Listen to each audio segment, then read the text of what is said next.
Um, the idea is obviously that whatever your current state is, uh, and where you want to go, it will be different from where your current state is in one way or the other, and so it's not improvement.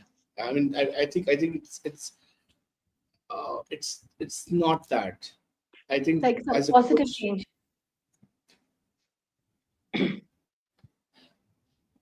the change that the client wants, Okay. The desired right? change.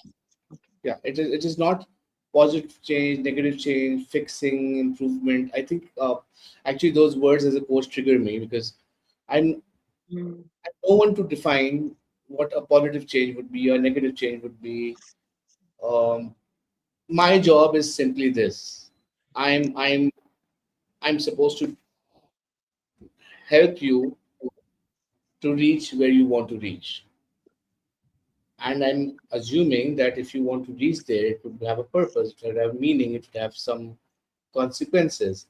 And I'm also assuming, and based on some science, that you will have a reason, something that benefits you to move from where you are to where you want to be, right?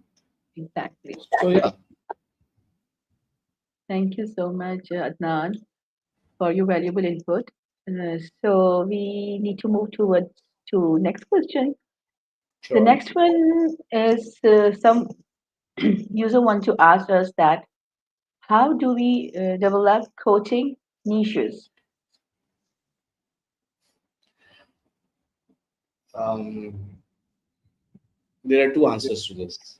And I think that's a question that a lot of upcoming coaches ask. Yeah. Um, the one answer that I typically stick to is you don't. I mean, it's an unpopular answer. Uh, I don't think there's anything called a coaching niche, so to say. You have coaching preferences, and niche or whatever. I mean, this word is pronounced in so many ways, and that Yeah. just shows that there's no real definition of the word because it's just an uncommon thing, right? You Hmm. develop a product niche, you develop a marketing niche, but coaching niche. I mean, if you're a client and you want to go from destination A to destination B, you're a Hmm. client, right? And you could be a client in a corporate setting, or you could be a parent, or you could be a leader, whoever it is, right? So Yeah. I don't think niche is the right word, or niche is the right way to look at it even. I know a lot of people do that. They call themselves leadership coaches, executive Hmm. coaches, or ADHD coaches, or relationship coaches, or whatever. Hmm. It's a good way to Wellness, spiritual, wellness holistic coaches. coaches. You can say whatever you want to. You can name it. Yeah, a lot of Yeah, coaches. but I think it defeats the purpose, right? The right idea probably would be to say, well, I have a preference of coaching in this area, right? So as I work with a lot of people who come to me in what we call life coaching, right? But then what in life coaching? Is it relationship? Is it parenting? Hmm. Is it Hmm. personal development? Is it Hmm. work development? It's all life, right? Couple So coaching. I mean, the point is very simple. Point is there are certain kinds of things that I really work well with, and certain kinds of things that I don't feel fulfilled. So coaching is not about uh, making money or having a career. Those are things that will come to you. Hmm. Coaching is about having that, as a coach, having that independence to choose who you want to work with. So over time, what Exactly. happens is that you like certain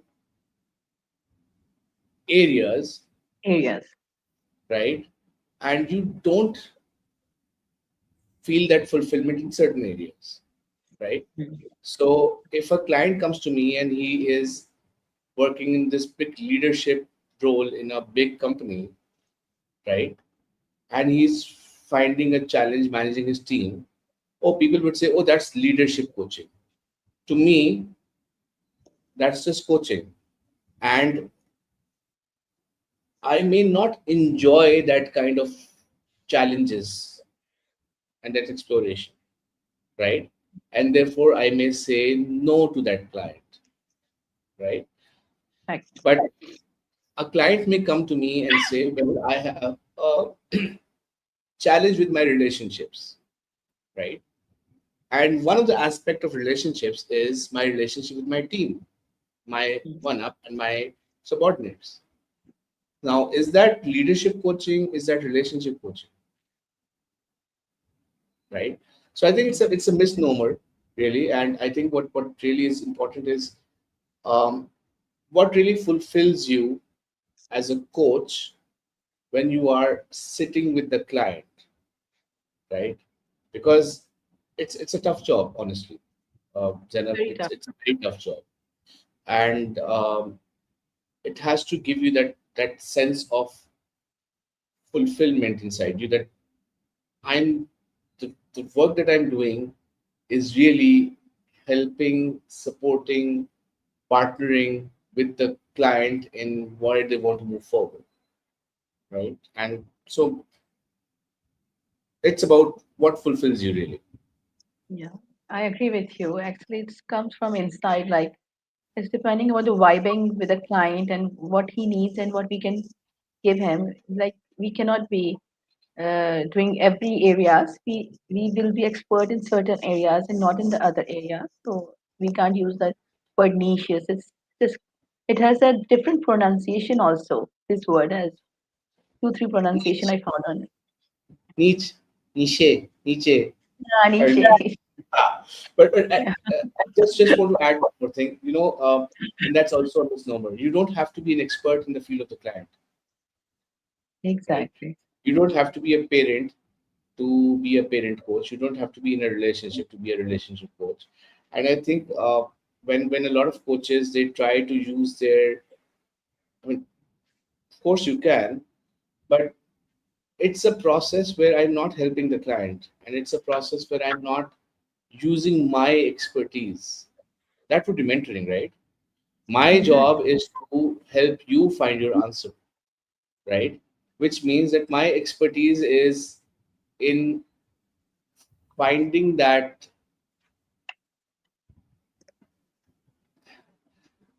right mirror to hold on to for your reflection. That's it. Very good answer. Very good answer. Thank you. So I would like to move forward with the third question. And if we get some question in the comments down below, I'll take them also. So Adant, there's a question from my follower that is, how do you know when coaching is working? How do you know when coaching is working? Interesting choice of words. Mm.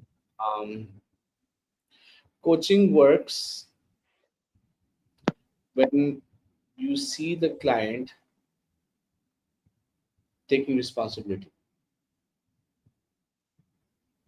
So a core component of coaching is, and what separates a coaching session really, in my humble view, versus a therapy session or mentoring session or whatever. I mean, there are other differences, but one key thing is that is the client willing to move forward, and is the client um, willing to take responsibility, right?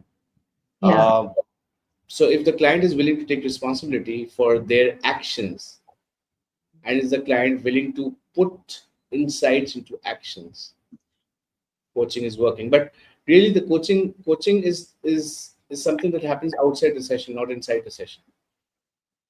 after Inside the the session, session. yeah, inside the session, you can only have insights and commitment to do action. But Exactly.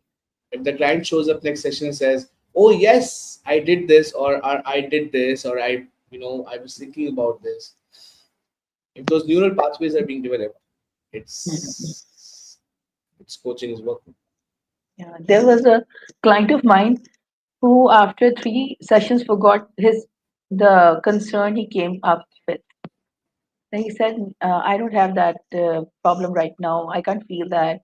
He would completely forgotten that in subconscious while the session happened, and after in the third session, he was totally uh, I was happy that I helped him.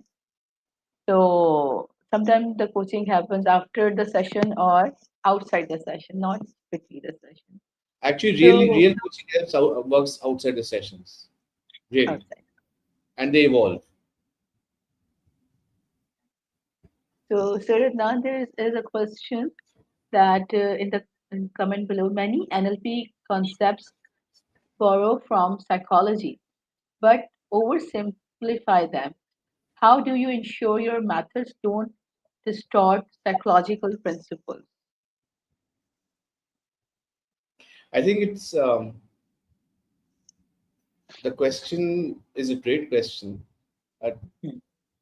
I think there needs to be some understanding of what NLP really is, right? So I'll Hmm. take 30 seconds, or I say 30 seconds, it can be more, right? So please don't beat me on that. Take your But, time. Take your time. It's your but, platform. We are here but to talk about it. thank you. But really, I mean, so one of the things that really I see today is that a lot of people are selling NLP, right? And NLP becomes these techniques and these oversimplification, as the comment you were mentioning, um, and methods and so on. NLP is just NLP is not this. Okay? NLP is very very basic common sense, Yes. right? NLP is, simply put, my thoughts Im- impact my language impacts my thoughts. That's how I program my behavior. And if I can change my language, I can impact my thoughts. And if I can change my thoughts, I can change my language. And if the relationship between these two changes and evolves, my behavior can be changed. It's as simple as that, right? So Neurolinguistic programming. yeah. And of course it adheres to all psychological principles, right? And of course, it's not supposed to be deep psychology. If someone will call themselves a therapist after NLP, they should be taken to task, right? That's not NLP's Yes. job. It was born out of therapy, and it was an additional tool to therapy, and it can be used to therapy. There are no two things about it. But it is supposed to just look at one part of what a human is, and that is the behavior. And that behavior is really the only way for an NLP practitioner or an NLP coach to assess how the thoughts and the overall things are changing, right? Right. And so it's not oversimplification. It's I'm just taking a small slice of a very human um, existence, right? So I'm made of my environment, my behavior, my identity, my values, my beliefs, my purpose, my traumas, my needs, my wants, my desires. It's a never-ending thing. All I'm saying is, okay, what is the one thing that we can do to help you here? We can change the relationship of your thought process, your language, and therefore impact your behavior. Yes. That's just one part. Thank you so much.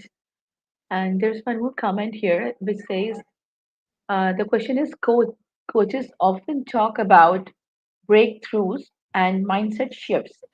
How do you measure real behavioral changes over time instead of just emotional highs during sessions?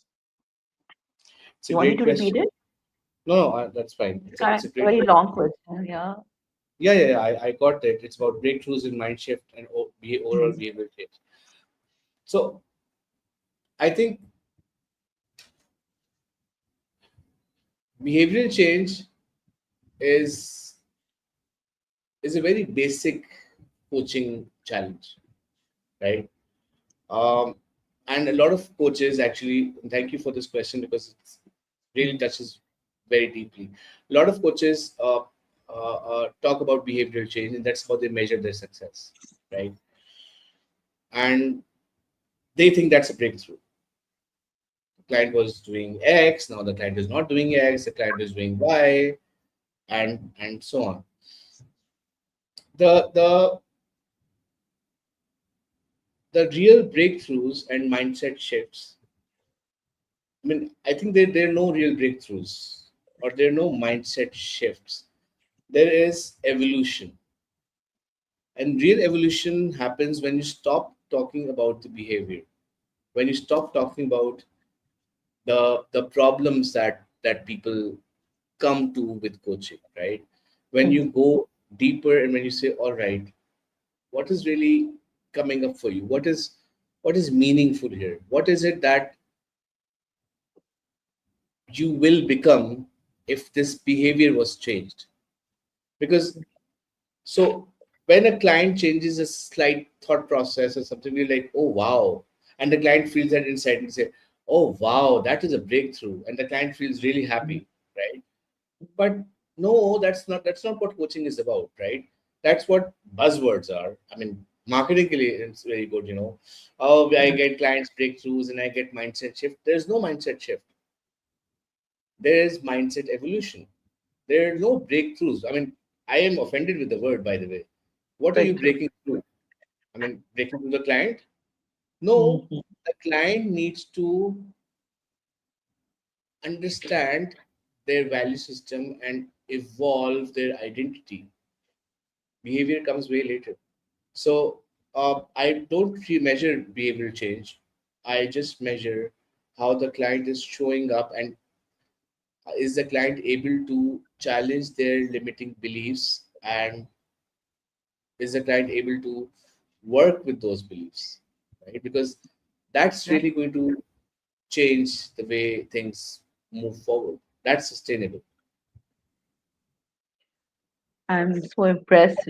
You explained it really well, and I agree with you. There's no word breakthrough or mindset shift. Yeah. Thank you, Adnan. Thank you so much. I'm I happy hope that I it hope resonates. my viewers getting some good insight by these answers. And I got one more question, which was, uh,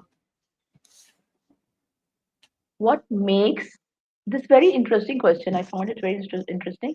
What makes someone coachable? What makes someone coachable? I think three things. Two of them I've mentioned earlier, and I'll just mention one more. But to jog your memory, the two things are willingness to change Mhm. and um, willingness to take responsibility. Mm. Um, and the third thing I would say uh, is when the client is not stuck in the loop of a previous trauma, right? I mean, you can have trauma based coaching, but the Mhm. client is willing to move forward with that. So coaching needs a lot of acceptance, Okay. right? You can't coach a client who's not willing to accept where they are, right? It's Okay. go back to that metaphor that I used, right? Coaching is moving from location A to location B. But if the client says, I'm not on location A, how do you move them to location B? If the client says, Hmm. no, I'm at location A minus, right? Mhm. I'm at location Right. zero. You can't take them to Mhm. location two because they have to first go to location one. So sometimes I would not take a client because I feel that um, they would rather suit well in therapy, right? Because they are not accepting their current Because there's current no situation. acceptance of their state. And Hmm. acceptance comes with forgiveness and healing, right? And most clients are not willing to do that and letting go, right? Exactly. So many people are not willing to let go, and they're sent to coaches, and then coaches try and work with them, and we're not trained to do that, right? And Exactly. I see, by the way, a lot of NLP coaches trying to do that, and we're not trained to do that, right? So not for me. If they're taking the clients and how much will that help the client? If they are not like Good. capable about, but they're taking the client, even then if client is not accepting the his scenario or position, as you said earlier. But then there are many NLP, as you said, they're taking the clients. So how So much it will improve the A to B position of that client? zero, zero. You can't help a client. Oh, A, you can't help a client. B, you can't support a client in their journey if they're not willing to hop onto the coach, hop onto the journey, Hmm, exactly. right? I can give you the ticket, but if you're not willing to go to the airport and fly, Hmm, I can't do anything, right? So a lot of coaches, NLP, I'm saying not because I'm against NLP. Of course, I'm an NLP master trainer. I love hmm, NLP. I'm just saying that we have to understand that, as coaches, what is our job, and what are we equipped to do? We're not equipped. We shouldn't even do. It's unethical uh, unethically. to take on clients that actually need healing. We cannot be Hmm, healers. That's not our job, hmm. right? So yeah, We are NLP, to the people who are NLP practitioners, they should be in their domain, not in a healer domain that you want to say, we're right? not. We're not.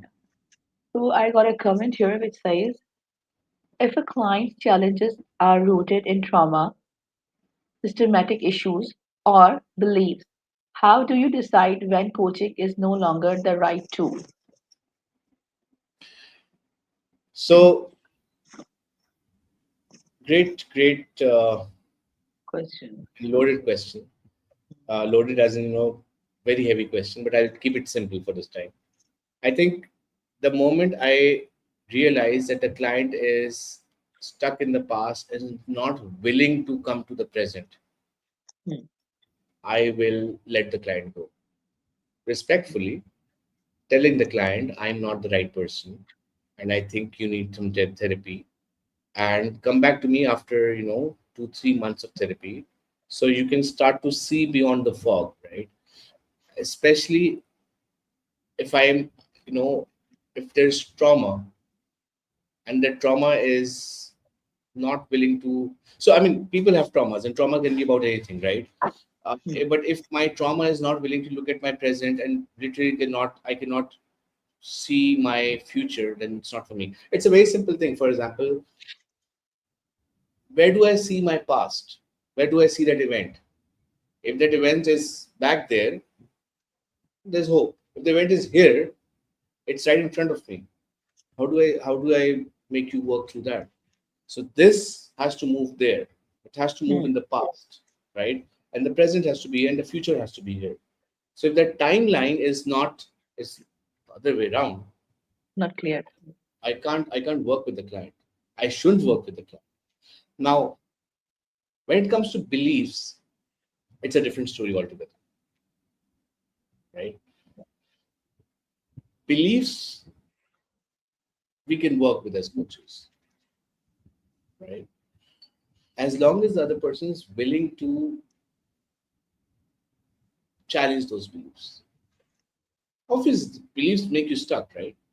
Hmm. And that's fine. We can work with those. But if the client has major systemic issues, even systemic issues, some of them we can work. But trauma, I mean, if the client is stuck in the past, I just won't work with the client. And I don't think any coach should work with the client. And it can show up anytime in the coaching. Right. Ideal time it should show up in the discovery call, but sometimes a couple of sessions later, 3 4 sessions later, it will show up. Hmm. And when it does, the ethical thing to do is, I'm sorry, I can't take you. Okay. Right. There's one question I want to ask, that if the client says that my timeline is not clear, like the past is not there and it's here, and I want you to work with me to get it at the back and bring the future here. So, what will the life coach or NLP practitioner will do at that point of time?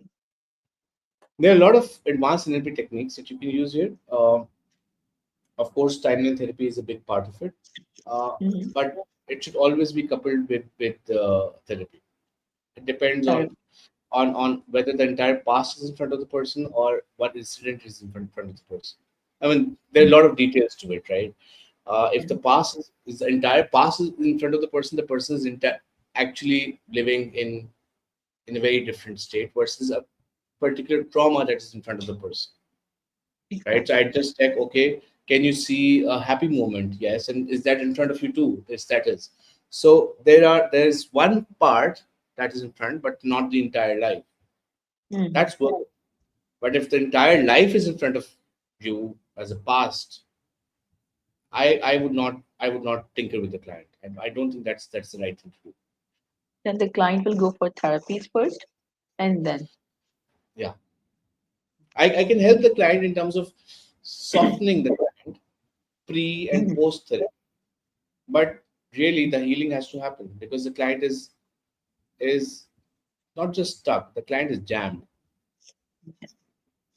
Usually, clients have some uh, very deep-rooted issues related to psychology or other psychiatrists. They need to go there, but even they don't really are not willing to go there, and they come to life coaches, and they want that thing to be resolved with life coaches.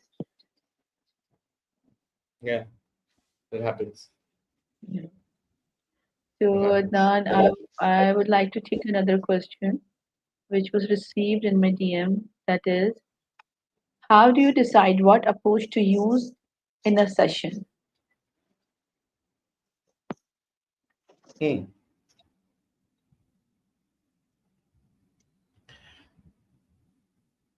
So my basic go-to approach is just being a coach, right? Which means I'm not going to look at NLP techniques. I'm not going to look at other modalities that I've trained in. I'm just going to be there, and I will try to keep it as conversational as possible. If there is something I need to do, really, I'll ask permission from the client, explain the client, and then do it. But over time, my work has evolved from behavioral to deeper work. So some advanced NLP work comes in handy there. Uh, but usually, I'm not a person who would go for a technique early on, unless I understand the person, I understand the identity, the values, the real conflict there. Then if there's a small thing that I need to take care of, I'll go there. There are deeper NLP techniques that can be used without them sounding like techniques. But you know what the greatest NLP technique there that that is there? It's something called reframe. Linguistics Reframe. is the reframe. Linguistics is the biggest technique that you can use with a client, Hmm. right?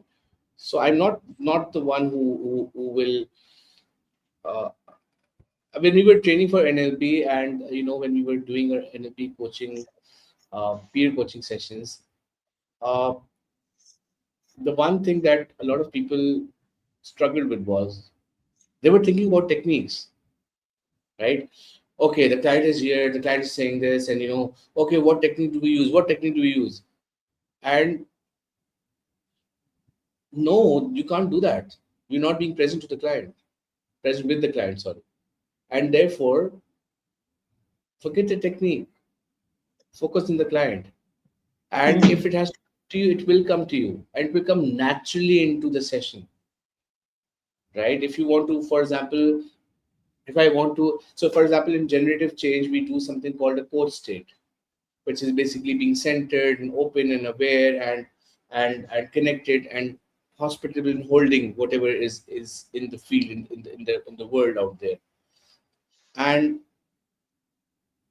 there are ways to do it, right? And I could Right. start off and say, okay, let's go into a coach state. And now, if you're my client, you'd be like, what the bloody hell are you talking about, right?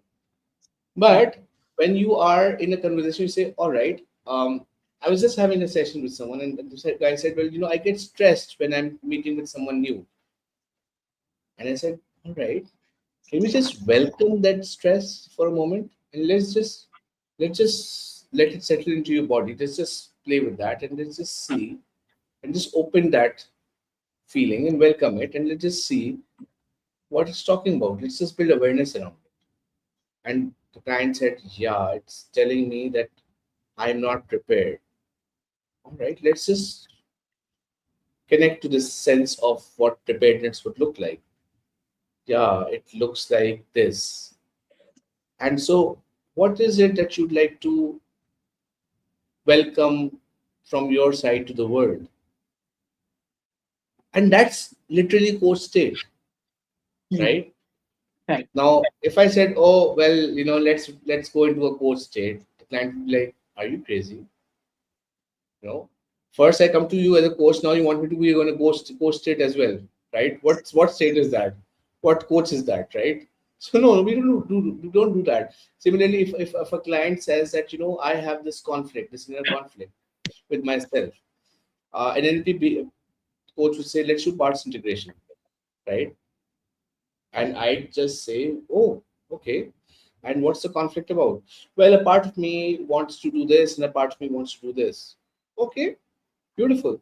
So can you just tell me, if you were just focused on this one part, and what does this part want? What's this? And where's the conflict with the other part? It does not want this. And so what can you do? What does this part want? Wants this. And where's the marriage of these two? What do you want as an integration, as a third party, as a meta position? Oh, well, I can satisfy these both by doing this. And that's parts integration, right? So you Right. don't have to gung ho about the techniques in terms of, oh, I have to read a script and do the techniques. It has to be, you have to embody those things. You have to live being whatever modality that you follow or technique that you follow. Thank you, Dan. I hope my user or follower got the best answer from you. And I'm also getting more knowledge discussing these questions with you. So let's move forward, Dan. We have so many questions today. My inbox was flooded with questions. So I'm there's a glad. question. Thank you. Uh, we have done this what approach we use in a session. So there's a question is one of my follower wants to know what's one misconception about coaching? That coaching is advising, right? So when I'm teaching my um, when we're doing this ICF level 1 and level 2 courses, which are hardcore coaching courses, right? Um, so the way I process it is that when someone applies to the program, I personally speak to them, right? What is it that you want to do, right? Because coaching is serious business to me and it's very sacred to me. So so every time I do it, uh, the fun answer that I get, well, I'm very good with people, and I love working with people. People always keep coming to me for advice. Okay, and sorry, sir, that is not what we do as coaches. So when they come to the first session of the training, they're in shock because I tell them, shut up, you're not going to give any advice. And they're Right. like, but no, that's what supposed coaches are supposed. No, you don't give advice. You don't have a map. You don't have an opinion. You just you're just a driver. It's their car, their driving, their fuel, everything. Just the engine. So I think coaching, the one thing that I would always tell coaching is not advice. Right? And that's the biggest misnomer about coaching, right? And Right. coaching is also not um, fixing anyone, Mm. right? A lot of people come motivated. There's a lot of pain in the world. I want to make the world better. Please be a therapist, right? You're Right. not there. The first belief that a coach has to have is that my client is whole. There's nothing to fix here. There's just Mm. evolution. My client wants to move to the next step of whatever the client wants to be and whatever that next step would be. So I'll help you do that. I don't even like, I want to help you reach your potential, right? Mm. I want you to reach where you want to reach right now, even if it's a circle that you want to circle back to. It's a journey, and that's what it is. And people think the quick fixes will help them. There's no such kind of quick fixes. Like we live in a world of instant. Everything's so instant. People are in so hurry. So while the session, they feel that in one session they will be completely get where they want to be. I agree. And um again, um, that's because the kind of dreams and commitments that coaches try to sell is, well, the and procrastination, and we are this and that. No, I'm sorry, can't happen. I can get rid of your smoking problem, but there's some trigger that is making you smoke, right? I Right. can get rid of your behavior, but it will manifest in some other way, right? So, what is really behind the behavior, right? Mhm. And that cannot be fixed in one session. That cannot be even talked about in one session. And sorry, fix is not the right word. That cannot even be, because fix is what they think. There's Mhm. nothing to fix, and most clients get shocked when I tell them, "Sorry, there's nothing to fix here," and they're like, "No, but I'm not this." And I say, "Well, that's maybe how you think. I don't think that way. I think you're perfectly fine. I don't have a label for you. Your label, and I would invite you to not have that label." So a client would come, well, my mother thinks that I am this. I am depressed. I am this. Well, you seem fine to me. Yeah, you may be down, because if you're clinically depressed, have you gone to a therapist and have you gone to a doctor and have they declared you a Mhm. depressed person? And if you've not, then well, you're just feeling low. So that's one. The other thing also is that when clients say, I mean, I don't take clients who are not willing to work with me at least for 3 months, right? It's I a just journey. It's yeah. a journey. The thing is that, I mean, I read this book long time ago. It's called Coach the Person, Not the Problem. It's by an MCC coach, Marshall Reynolds, and I highly recommend this to my. I mean, it's a mandatory part of the course when people attend ICF level 1 and level 2 training with us. They have to read one of those books. One of the books that are there is Coach the Person, Not the Problem. And Master talks brilliantly about it, that we try and coach the problem. The problem will go away. The person is there, and the problem will come back. And one of my colleagues, he had problem with smoking. He said, can you just do some abracadabra NLP technique Yeah, and get me that's rid of? And I said, I can, but I won't do it. And he's like, why won't you do it? Because you're not stupid. You're 50 years old. You know what smoking does to you. If you're doing it, there's a secondary gain. So what's really there? And I want to talk about it.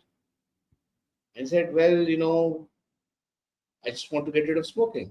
So I'm not going to do that. It's going to manifest in some other way, some other addiction. Mhm. So I'm very particular in terms of how the clients work and how they do this. And that's just my choice, right? I mean, Yeah. obviously, people can have That's their own point of that's view. gonna resurface again in some other form or type. Yeah, I'd like to work with people, not their behaviors. the behaviors. Thank you, Dan. So I got a question in my comments down there which says, what characteristics should a person have to become a coach?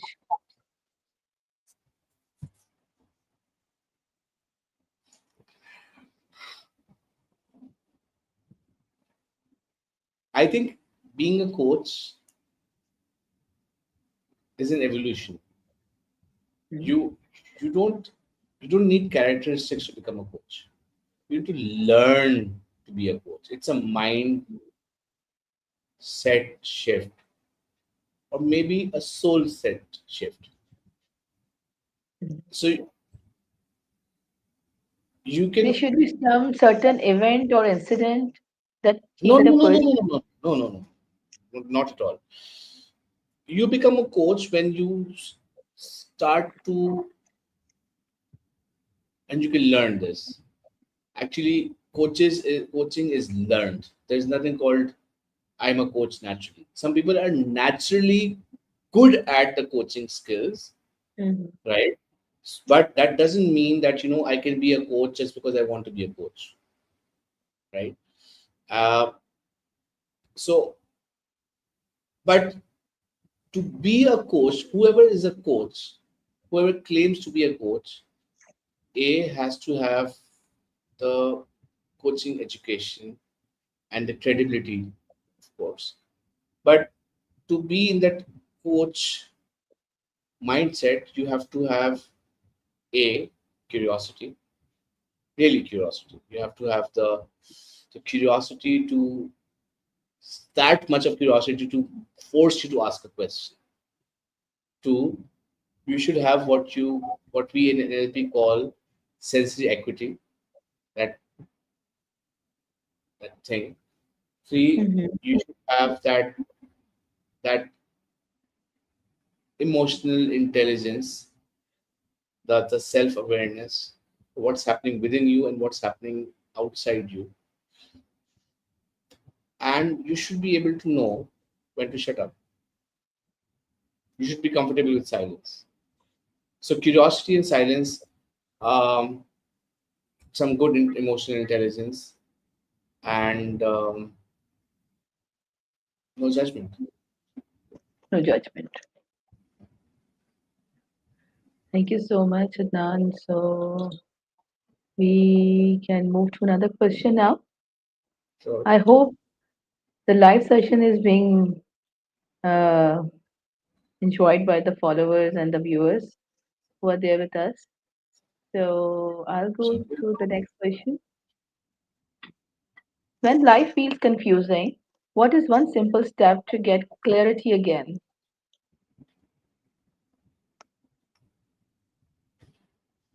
Okay, so clarity is an interesting word, right? Everyone talks about it, no one has it. That's the interesting part about it, right? Yeah. Um, and I think it's an overused buzzword. Mm. So what is clarity really? Is clarity, seeing something differently? Is clarity, or what is it? And when you look at it, it's basically, the answer is in the word that you asked earlier, confusion, right? And so clarity is the absence of confusion, and not the other way Okay. around. Confusion is not the lack of clarity. Clarity is the absence of confusion, right? Confusion. So when you don't have confusion, you're clear. And confusion comes from one simple thing: there are too many, there's a chaos going on inside you or outside you, right? And that chaos is happening because what is really outside, or what is where the chaos is happening, because there's conflict, Mm. right? And conflict is happening because what is happening, or the choices that I have versus what I really want, is not there. Confusion. Yeah. So I don't. Everyone has clarity, by the way. There's no one who does not have clarity, Mhm. right? And as a coach, that's the basic belief I work with, right? Because if I don't have clarity, how will I ever reach there? It's hidden, but everyone knows what they want to do, really, right? You know what you want to do. You may not be Mhm. doing this right now, but in the deepest heart of hearts, you know what you want to do. Sometimes we bury it with a lot of options, and many times Mhm. those options are not even created by us, right? Mhm. So when you really listen, and when you just step back and say, all right, what value does this give, and what value does this give to me, and the value that this gives, is there something that will help me grow, or is there something that resonates with me in what, in the identity that I want to be. The clarity comes. Now these are hard questions, right? It's not Yes. easy, and Mhm. that is why we need coaches, right? Mhm. That's why we need them.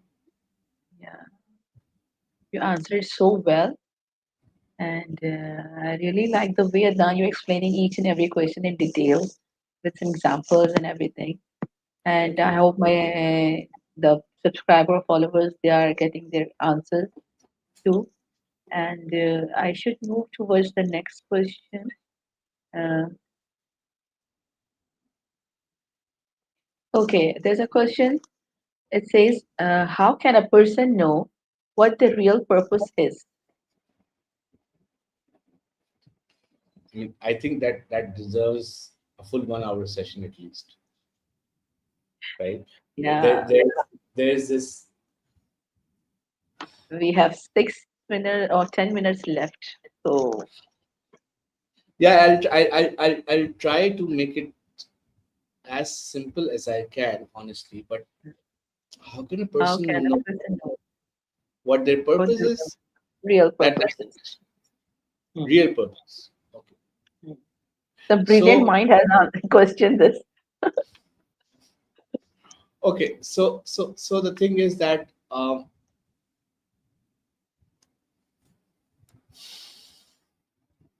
okay.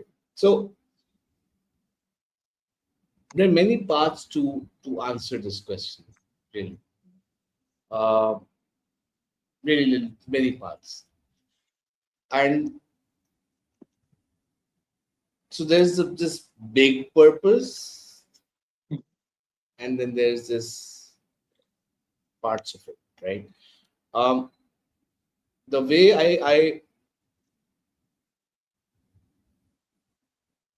I look at it is that how do I it's not a you don't discover your purpose. That's the first thing, right? It's a difficult question, really. I thought about it a lot, and I'm just trying to frame my thoughts, so please be with me. I don't Take think your you ever time. discover your purpose. I think purpose is more about alignment. Okay, and the alignment is really with three things. What is the intention that I have when it comes to my life? What is my why? And that's not the purpose. Okay. So, and what is my outcome? Why do I have the why? Mhm. Right. So, purpose, when I say I have a purpose, for example, what do I want to have? Why do I want to have it? And what is the external manifestation of how these two align together? That's one part of it. The other part of it is that what are the values that will be taken care of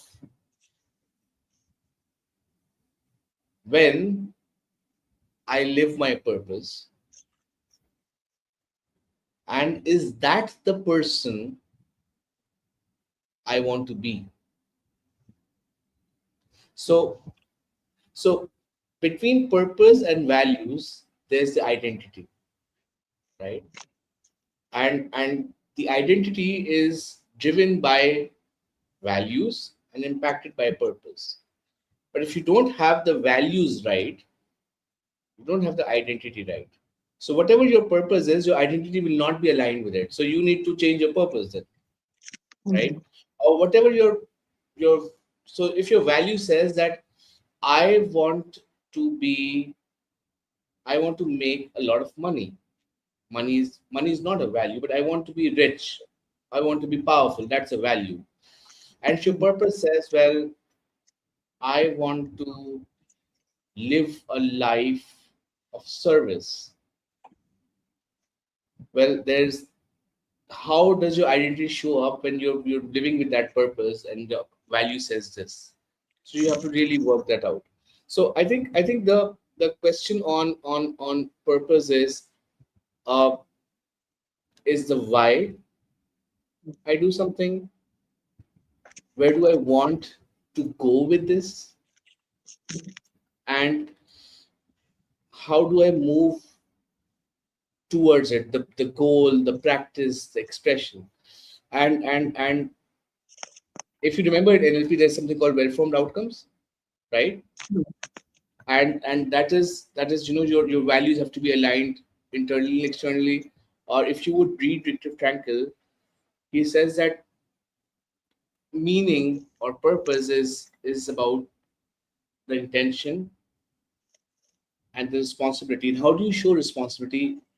And you show responsibility by owning the where and the how of that Mhm. intent. So I think that's how I look at purpose. There's also, by the way, the ikigai way of looking at purpose, which is, I find it slightly more on a smaller scale purpose.